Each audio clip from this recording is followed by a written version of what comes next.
ఆ క్షీరసాగర మథనం జరుగుతుండగా అకస్మాత్తుగా అందులోంచి లక్ష్మీదేవి ఆవిర్భవించింది. ఆ ఆవిర్భవించేటటువంటి స్థితిలో ఆ తల్లి లోకములనన్నిటినీ కూడా అనుగ్రహించడం కోసం వచ్చినటువంటి తల్లి కదూ. అందుకని అసలు ఆవిడ క్షీరసాగరంలోంచి పైకి పద్మంలోంచి ఆవిర్భవిస్తూ ఉంటే ఆవిడ పైకి వస్తున్నప్పుడే తల దగ్గర నుంచి కదూ కనపడుతుంది.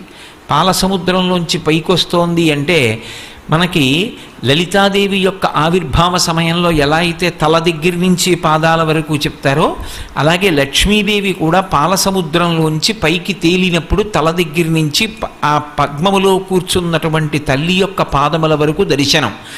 అందులో అసలు ఆవిడ పైకి వస్తుంటేనే ఎంత వైభవంగా తల్లి పైకొచ్చింది అంటే తొలకారు మెరుగుక ఈవడి. ఆ